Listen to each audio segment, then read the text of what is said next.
वैष्णवी हगवणे आत्महत्या प्रकरणामध्ये सासरा आणि दीराला अखेर अटक झाली आहे। सासरा राजेंद्र हगवणे आणि दीर सुशील हगवणेला अटक झालेली आहे। पिंपरी चिंचवड पोलिसांकडून या फरार असणाऱ्या आरोपीला आता अटक करण्यात आलेली आहे। दरम्यान या प्रकरणामध्ये पती शशांक हगवणे, सासू लता हगवणे, नणंद करिश्मा हगवणे यांना पिंपरी चिंचवड पोलिसांनी आधीच अटक केली आहे। वैष्णवी हगवणे आत्महत्या प्रकरणात आतापर्यंत 5 आरोपींना अटक झाली आहे।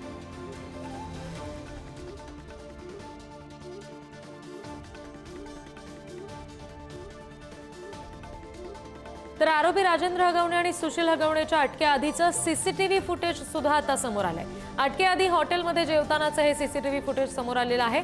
वैष्णवीचा सासरा राजेंद्र पहाटे आणि दीर सुशील हगवणेला सुद्धा पहाटे 4च्या सुमारास अटक झालेली आहे। राजेंद्र आणि सुशील हगवणेंसोबत हॉटेलमध्ये आणखी 3 व्यक्ती उपस्थित होत्या।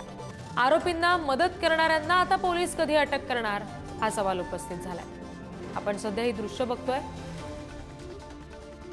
अटक होण्याआधीचा हॉटेलमधला हा व्हिडिओ आहे। याच्यामध्ये राजेंद्र हगवणे, सुशील हगवणे आपल्याला पाहायला मिळतात। तर दुसरी दृश्य आहे दुसऱ्या बाजूची, हॉटेलमधून या व्यक्ती बाहेर पडतानाचा हा व्हिडिओ आहे।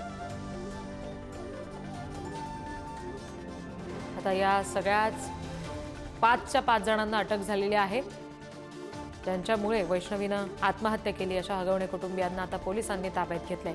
आणि या व्यतिरिक्त आता यांना फरार आरोपींना पळून जायला मदत करणारे व्यक्ती असतील, बाळाचा ताबा घ्यायला गेल्यानंतर धमकावणारे व्यक्ती असतील, या सगळ्यांबाबत सुद्धा आता पोलिसांकडून कशा पद्धतीने पुढे कठोर पावलं उचलली जात आहेत हे पाहणं फार महत्त्वाचं असेल।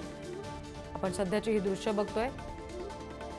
राजेंद्र आणि सुशील हगवणे यांच्या अटकेआधीचं हे सीसीटीव्ही फुटेज आहे। तर आणखी एक अपडेट हाती येते ती म्हणजे वैष्णवीचा चुलत सासरा संजय हगवणे सुद्धा आता पोलिसांच्या ताब्यात आहे। आरोपी राजेंद्र हगवणे सुशील हगवणेला पळून जाण्यासाठी मदत केल्यानं पोलिसांनी ही कारवाई केली आहे। आरोपींना मदत करणाऱ्या सुनील चांदोरेला सुद्धा पोलिसांनी ताब्यात घेतलं। संजय आणि सुनील चांदोरे यांनी हगवणेंना पळून जाण्यासाठी मदत केलेली होती। या सगळ्या प्रकरणामध्ये आता पोलिसांनी त्यांना सुद्धा ताब्यात घेतलंय, चौकशी सुरू केली।